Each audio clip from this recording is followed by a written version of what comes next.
Hey y'all, so tonight we're gonna do a Mexican beef skillet, beef and rice skillet. I don't know if I'm gonna call it Mexican or Santa Fe.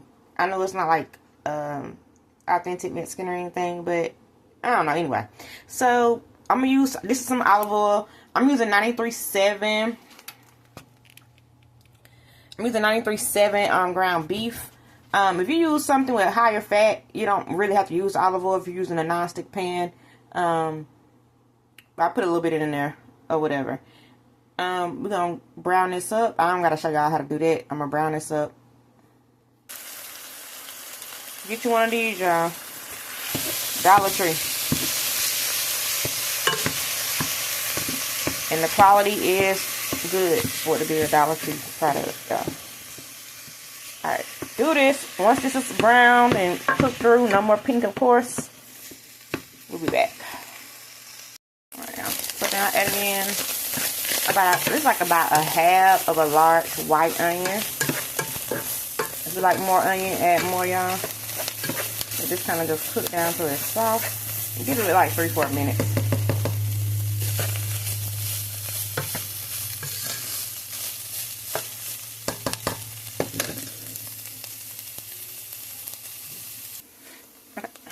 Once your onions are soft, you're going to add in like about 2 teaspoons of garlic, or either 2 cloves of garlic if you're using a jar. I want to say it's like 1 teaspoon kind of like equals a clove, okay?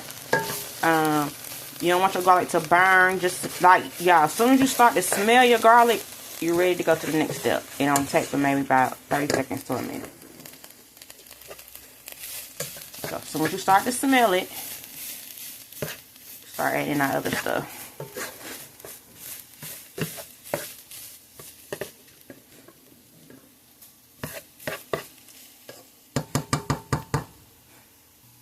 Alright, we're gonna add taco seasoning, y'all. You can use whatever brand y'all like. If y'all been watching any of my other videos, y'all know I'm going to stick to the McCormick. I like the taste better, and boom. So just add you some. The recipe says like 4 tablespoons, y'all. I don't know. I kind of don't want to use the whole pack, but at the same time, like, what the hell am I gonna do with the rest? Yeah, I'm just gonna put it all in there. Alright. Your taco seasoning. Alright, and then we're gonna add in a can of Rotel. I'm using the mild, y'all, because the kiddos will be eating this. You could use original if you like, and you're gonna do the whole can, including the juices, okay? Stir that through. And y'all know, even though I saw this recipe idea, I gotta do it my way. This is not the way that they did it or she did it, but I gotta do it my way. Okay, so I feel like I need to do this, so I'm gonna add in some zucchini.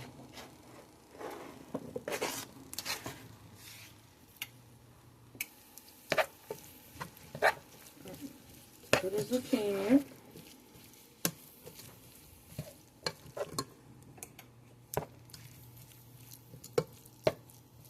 You don't have to use the zucchini, y'all. It's optional. You don't gotta use it.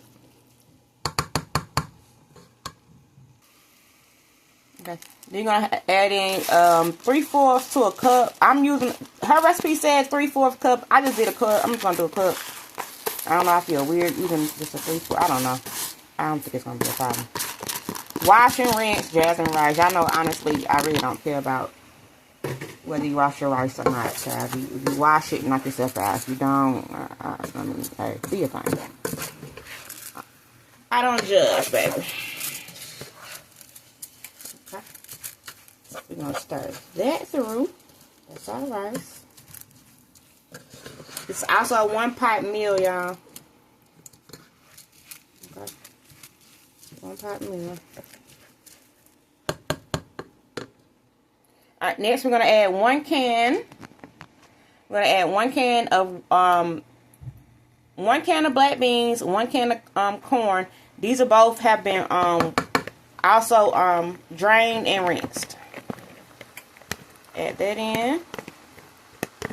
Again, optional, especially black beans. These are also optional, y'all. You don't have to add this if you don't want to. But we want this to be something hearty, filling. And it's also a great way for I know a lot of kids, I know some kids eat tacos, but I know a lot of, especially like younger kids, y'all, they don't really fool with tacos. It's kind of a way also to get them, you know what I mean, they can still get those flavors. And then you could kind of like, you know, please everybody or whatever. Because I'm gonna do mine as a taco when I do my mukbang. I'll show y'all in a minute, but I'm actually gonna do mine as a mukbang. Okay. Alright, so all of that's in.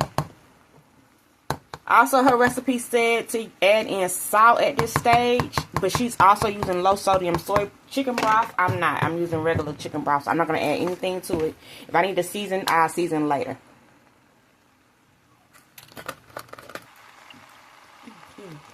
Okay, and I'm going to add in 2 cups of chicken broth. I ain't going to lie, I think I'm going to need more. I got so much stuff in there, but basically you just want to make sure your rice is done. Oh no, y'all. That'll be okay. I think that's gonna be okay. Just make sure that it all mixed. And the rice is in there good. The zucchini gonna give off some water. Let's add a little. I'm gonna add just a little bit more chicken broth just to make sure it's fully covered. Cause I want my. I'm a stickler, y'all. One thing I do not like is uncooked rice. I don't do uncooked rice, undercooked rice, none of it. Right, your rice should not be crunchy. Okay. So we're gonna bring this up to a kind of like a little low boil. Y'all know like the way you would make regular rice. You bring it up to a boil, then turn it down. All right. So once it comes to this simmer or this low boil or whatever, y'all turn your heat down to low, medium, low, depending on however you cook your rice. I usually do about 2, between like 2 and 3 on my stove top. Put your lid on it. Let it go for 15-20 minutes. I'm a 20-minute girl, so I don't even know why I'm saying 15 minutes. 20 minutes, y'all. Check it. You can check it at 15, but y'all know usually when you make rice, y'all, don't bother it. Let's let it do its thing. So I'm gonna do 20 minutes. I'll see y'all in 20 minutes. Okay, y'all. So y'all, I ended up having to add about a 4th cup. I say between a 4th cup and a 1/2 cup more chicken broth because y'all, my rice was not done to my likeness, and y'all know I don't play with my rice. It needs to be done, okay? So I let mine go. I added in some more chicken broth. I let it go for 30 minutes. So 30 minutes total. So I did the 20 minutes. Now checked it, went right. Added in more broth. Let it go for 10 more minutes, okay? That's what I had to do. Y'all also know I added in more toppings and more things. If you don't add in as many ingredients, y'all, you won't have to use as much chicken broth. It won't take you that long to cook it, okay? So, at this point, though, the rice is done. As you can see, rice is done. We're going to add in some Mexican-style cheese. And we're going to just sprinkle that over the top. We're going to just use the residual. We're going to let the residual heat melt our cheese. I'm gonna add more, spread it out. Y'all know what to do though. Just add it in, spread it out even. Put your lid back on, y'all. Let the residual heat melt. Oh, excuse me. Sorry, y'all. Let it melt the cheese. Okay. So, y'all, this just took us a couple minutes to melt with the lid on. Melt your cheese on top. You could add toppings. I'm gonna add some pico and some tomato, but I'm gonna do it individually. Because, like I said, the girls are eating this too. And they're not going to food with no pico. They ain't going to food no, well, baby girl will food with the avocado. But anyway, they ain't going to food with the whole topping stuff. Okay. So, but when I fix like my individual plate, I'll come back with a picture of how it all came together. But this is the pot with the cheese melted on top. And we got a Mexican or Santa Fe style. I don't know what I'm going to call it yet. Mexican or Santa Fe style beef and rice. 1-pot skillet meal. And yeah, about to eat.